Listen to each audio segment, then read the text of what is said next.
What's up, guys? So recently, the Formula One summer break started, as maybe some of you know.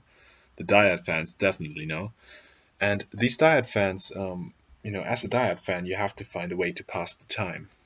So I got into basketball and I saw some interesting videos. And one video in particular was a pyramid for who the greatest player of all time, the GOAT, in basketball was.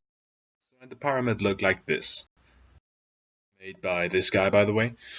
So credit to him for giving me this idea. So anyway, I was watching the video and I thought, okay, so why doesn't something like this exist for Formula One drivers, Comparing all the eras, the 50s, the 70s, 90s, and what so on, and concluding who can be considered an elite top driver and who can be even considered the GOAT. So I asked myself, what would a Formula One GOAT pyramid look like? So I created the following pyramid, consisting of Tier 1, Tier 2, Tier 3, Tier 4, and Tier 5. Tier 5 being the lowest one, meaning the drivers I rank the lowest from this list, from all the drivers I'm going to put in here, will show up in Tier 5, and the drivers I think are, the GOATs or the, maybe it's just one driver, who knows, go into Tier 1. So there's 25 drivers in this pyramid, and in my opinion, these are the 25 best drivers in Formula One history. Again, this is my opinion, so feel free to put your opinion in the comments. Anyway, so another important fact is that within a tier, there's no particular order. It means when I put some drivers in tier 5, I don't rank any one of these drivers better than the other, at least in this video. So keep in mind, just because I put a driver first in tier 5, that doesn't mean he's better than the guy who shows up last. So before I can create this pyramid, there have to be some rules in how to make clear what's a top driver and what's not. Because as this guide says, Marcus Ericsson probably is a better driver than Juan Manuel Fangio ever was in his whole career. But why will Marcus Ericsson then not appear in the following list?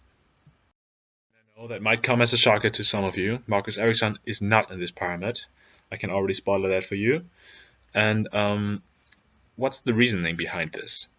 So the level of talent was much lower in the 50s than it is today. Today the drivers start karting at the age of 3 or 6, whatever. And back in the 50s, most of the guys had not seen a car until, or sit not in a race car until they are 35 or something. So this is not about who has the bigger skill when it comes to driving. It comes to what they did with their time, how well their career can be seen, how much they have done in their career. Surprisingly, that's the only rule, because it's not that hard to rank drivers because we have stats. We can see how many wins a driver has and how many championships a driver has, how he performed against teammates, and so on. So one thing I just want to address again is this is my opinion, and it's completely fine if you don't agree with it. I don't say that I know the truth. I don't say that this list is the definite truth and who is the best driver and who is only the 10th best driver, or should I say tier 3 driver, whatever. I don't say that. So feel free to put your opinion in the comments and discuss. And I think we can go. So we start in tier 5, obviously, right at the bottom. And the first driver and the only non-champion on this list is Sterling Moss. So he was a driver in the 50s and he got second place in the final standings of the championship 4 times in these 50s. He's a Mercedes icon, and if you look at his wins and poles, the top right corner, so 16 for both, he has actually pretty good standing in terms of all-time standings. So he's definitely a candidate for this list, in my opinion. So up next we have the man, the myth, the legend, James Hunt. He was a champion in 1976, which he won in an iconic battle with Niki Lauda.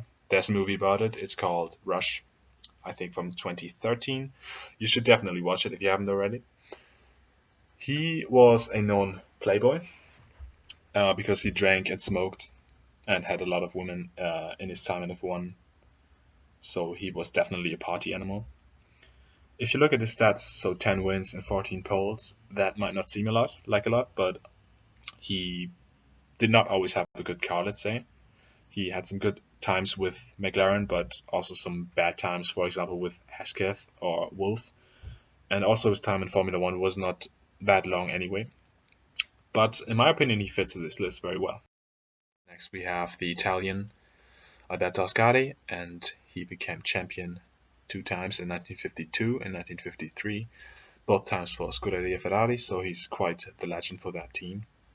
And he had 13 wins to his name in total in 32 entries until he died in 1955 during a testing accident in the beginning of the year. So he definitely fits this list because he's one of the earlier champions in the history and won the first 2 titles actually for the Scuderia Ferrari. So up next we have Damon Hill, who as you can see has some pretty good stats when it comes to wins and poles, 14th of all time in both of these categories. He won a championship in 1996 towards the end of the rivalry he had with Michael Schumacher.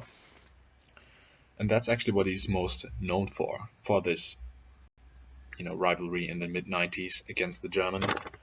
He had some pretty good cars in his career. Williams were a force to be reckoned with in the 90s, and he managed to get 1 championship. Next, we have the Brazilian Emerson Fittipaldi, who won 2 championships. The second one in 1974 was actually the first championship for McLaren F1, so he was their first champion. He was also the youngest world champion in the history of the sport until Alonso won his first title in 2005. So well over 30 years, he was the youngest driver to ever win the championships, which is quite incredible actually. His his second half of the career was not very good. He retired in 1980 after having 5 years without a very good car. As soon as he left McLaren, his career went pretty much downhill, which is why his stats don't really hold up to the status of the youngest world champion of all time. Next is an odd one, Jack Brabham, who won 3 titles despite only winning 14 races in total, which is pretty impressive when you think about it. His third title was even more impressive because it was the first and so far only time in Formula One history that a driver wins the title with his own team. He named his own team Brabham, after his last name of course, and that team would exist for many more years to come, winning more championships in the 80s with Nelson Piquet, more to that later. The next driver and second to last in Tier 5 is Jochen Rindt. A sad one because he's the only driver in the history of the sport to win the championship after his death. He died in Monza in 1970, I believe, and later in the year got the championship handed to him, or rather handed to his wife, who collected the trophy. He was German, but raced under the Austrian flag, which is quite an odd fact that not many people know. And if you think about it, he had definitely some good years ahead of him because you see 6 wins is not a lot, but he would have definitely won more had he not, died. Considering Lotus was a very good team in the 1970s. Last driver in Tier 5 is Mario Andretti, a racing legend, not only in F1 but also in some series in America. I don't know too much about his career there, but I believe he was very successful there as well. He won 12 races, 18 poles, and is so far the last world champion of Team Lotus. He won the championship in 1978, and he had a son called Michael, or has a son called Michael, who was Ayrton Senna's teammate at McLaren in 1993, if some of you didn't know that. So we're now going to Tier 4, and as you can see, the first driver is Kimi Räikkönen, which the more recent fans of Formula 1 definitely know, because he's still on the grid at, 40 years of age? So he has 21 wins and 18 poles, 1 championship, still the last driver to win a championship with Ferrari. And the thing is, with a little bit more luck, he probably could have taken more championships, especially if you look at the 2003 and 2005 seasons where he got pretty close. Yeah, he definitely was not always the luckiest one in his career. Up next, we have Nico Rosberg, German driver, most recent German champion actually. 23 wins, 30 poles, very, very impressive stats. He is the son of Keke Rosberg, who was world champion in 1982 for Williams. And he is, yeah, in future generations, he will be known as the guy who battled with Hamilton from 2013 to 2016, multiple times for the championship. And he did a very good job there. In my opinion, he's a tier 4 worthy driver. And his stats obviously are a bit boosted because the Mercedes team was very, very dominant at the time he was there. Next, we have Graham Hill, who is right above his son, actually, above his son Damon Hill. He was 2 times world champion, 1962, 1968, and he is actually the only driver to win the Indy 500, 24 Hours of Le Mans, and the Monaco Grand Prix. Still the only driver to ever get this triple crown that is called. There are some, I think Alonso, for example, can still get that, but it's becoming more and more unlikely, and Graham Hill still is the only driver to have got it, Second to last in Tier 4 is the Finn Mika Häkkinen. 20 wins, 26 poles, very impressive stats, considering his F1 career was not very long. He retired at age 33 in 2001, after the 2001 season, I should say. But he's most well known actually for his rivalry with Michael Schumacher towards the end of the 90s and the beginning of the 2000s. Now, if you look at the stats of Jenson Button, you might think, okay, why is he in this list? Why is he not in Tier 5? 15 wins, 8 poles. That's not very good. But if you actually look at his career, you can see that he was much better than these stats show, because in 2009 he might have won the championship, but actually 2011 and 2004 were far superior seasons for him, and he did not have the best car in these seasons, so he was not able to get many poles. Not that he was much of a pole setter anyway, but he had some very good seasons there, and he was in his younger years he was the new British hope until Lewis Hamilton later showed up. I want to start Tier 3 by presenting Nigel Mansell. 31 wins, 32 poles, 7th of all time in both these categories, but somehow only 1 championship. How is that possible? Well, his former teammate Nelson Piquet once called him a fast idiot, because Nigel Mansell was very, very fast, but he was not very smart on the track. There's many crashes, there's many scenes where, as a spectator and as another driver, you would think, why did he do that? There's in 1991 in Canada, on the final lap, he was waving to the audience, and then his engine turned off because he was mismanaging it. And that way he lost the victory, actually. So he was quite, in his time at F1, he was a very, very fast driver, but he was quite not concentrated enough to become an all-time great, to be honest. Speaking of Nelson Piquet, I gotta put him in here as well. 3 times champion, and a bit worse stats than Nigel Mansell. He's quite, actually in many ways, he's quite the opposite of Nigel Mansell, because he was on track a far smarter guy. Off track, he was also known to be a trash talker, so a very entertaining person. Something that today's F1 is maybe a bit missing. I don't know. You could make the case for Daniel Ricciardo or Lando Norris or whatever to be some funny guys, but Nelson Piquet back in the day was the main trash talker, and he made sure that he could get into the head of his teammates or his competitors. Ooh, this one's controversial. I know that. I'm very aware of that. So I'm gonna put Sebastian Vettel, 52 wins, 56 poles, 4 championships in Tier 3. Now, why am I doing this? Because his stats, if you just look at the stats, 4 championships, 52 wins, 56 pole. I know I'm repeating myself. These are all-time great stats. So what is he doing in tier 3? Well, okay, first of all, we have to say tier 3 is not that bad. There's maybe after this, there's like 6, 7 drivers following, maybe 8. So this still means Vettel could be considered top 10, which is pretty good in my opinion. But still, why is he only in tier 3? So in my opinion, the case with Vettel is that he always was a very, very good driver, a dominant driver, when he is in the car which leads the race. When there's no one ahead of him, when he doesn't have to overtake, when he has a very good package with him, then he excels. He's very, very dominant in these situations. But recently, and also throughout the Red Bull history, to be honest, he did not have that. And in those moments, he struggles. Just look at the second half of 2018. He's spinning in every race. Like literally, I think like 80% of the races of the second half, he spins, and he struggles to overtake, and he makes stupid mistakes in 2019 as well. And that's just he has a quite weak mentality, to be honest, when it comes to that. So I know this is controversial, but I'm gonna put him tier 3. But it's completely fine. Again, it's completely fine if you disagree with that. I'm gonna put in tier 3 is a 3-time champion, actually, Jackie Stewart.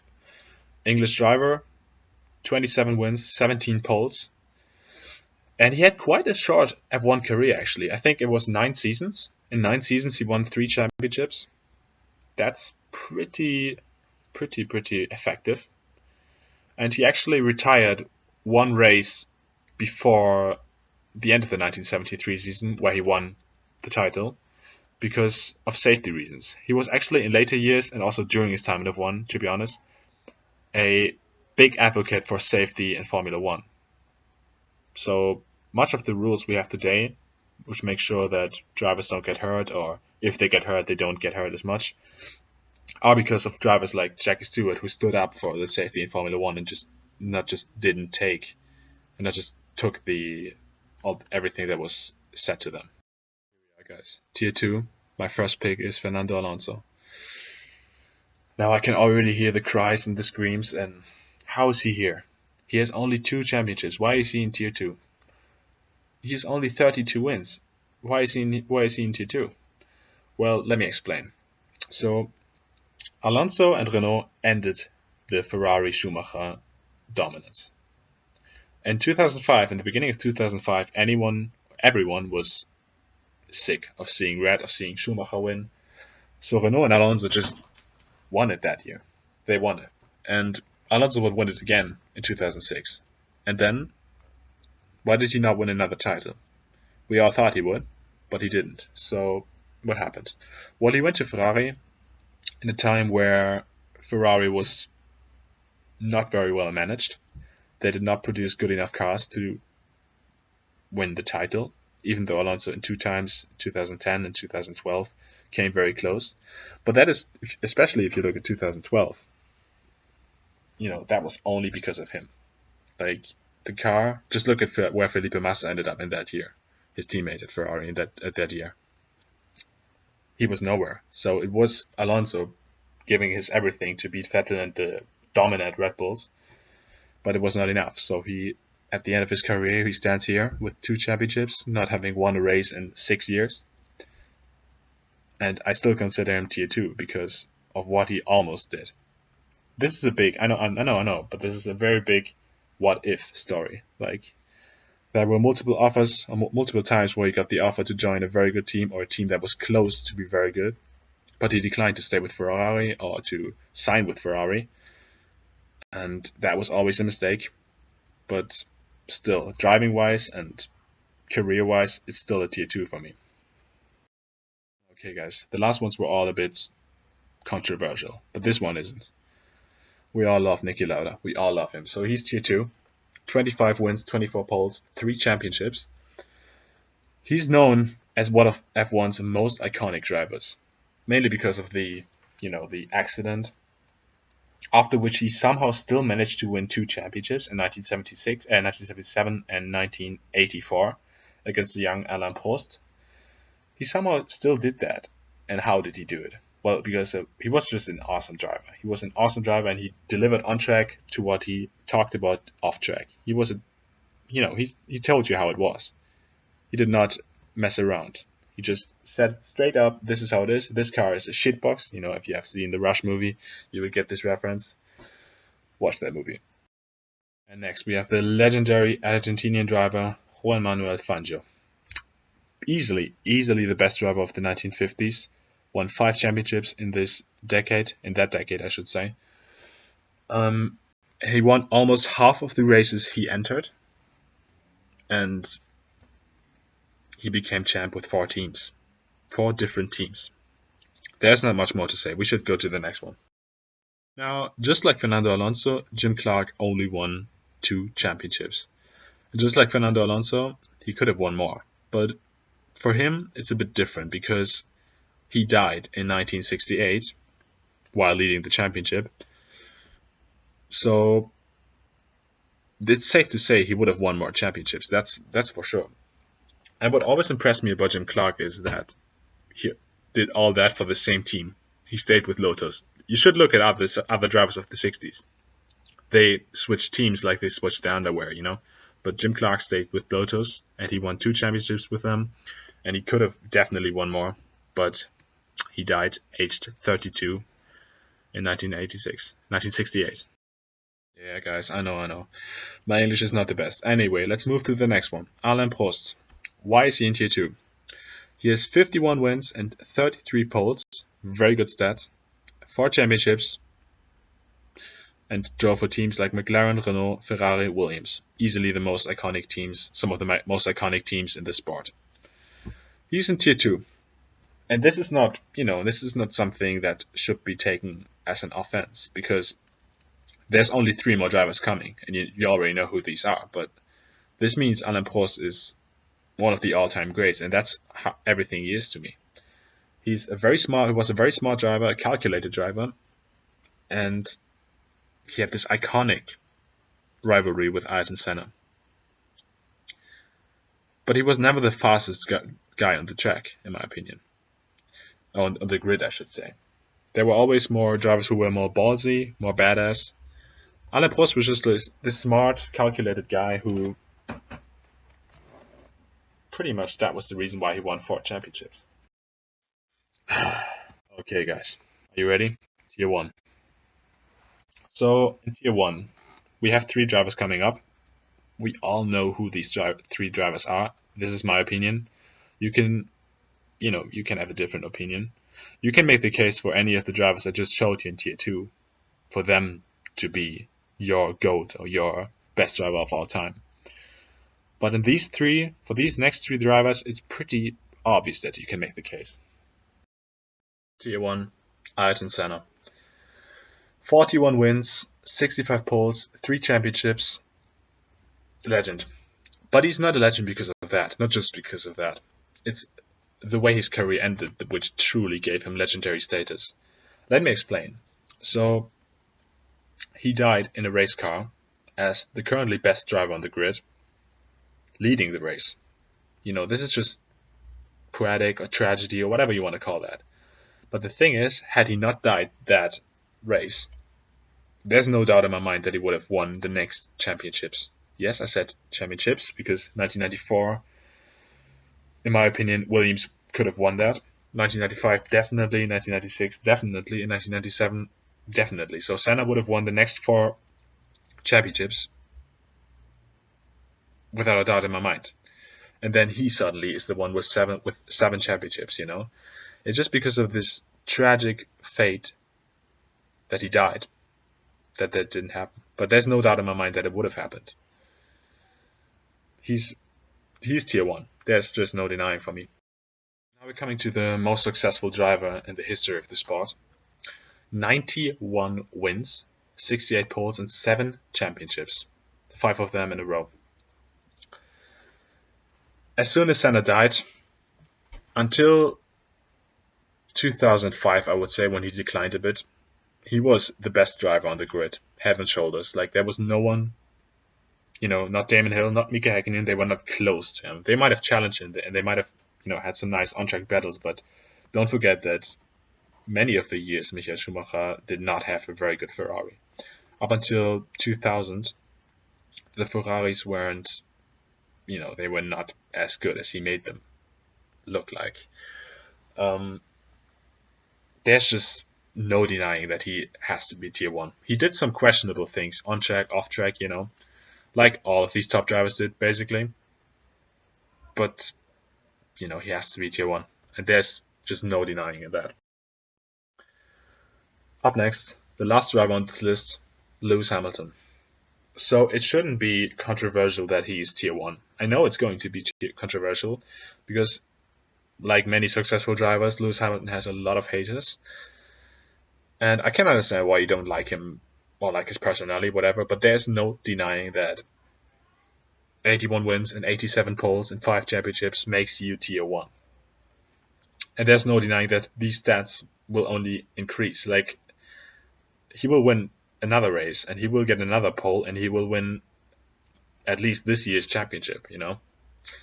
Whether he wins another one next year remains to be seen, but in my opinion, he will smash the win record and he will also get a 7th championship in 2020. We'll see. But yeah, it's tier 1. And there's just no denying that. And if you truly believe he's not tier 1, then let me hear why. Like, you're not, you're not right. You're just not right about that. He's tier 1. This is my opinion. But yeah, give me your opinion, of course. Anyway, guys. So we've come to the end of the video. Let me know how much you disagree and agree with me on my takes. I think I explained some of them, and most of them, I should say, really good. But maybe I've been too harsh to some drivers, too nice to some others. Let me know, and have a nice day.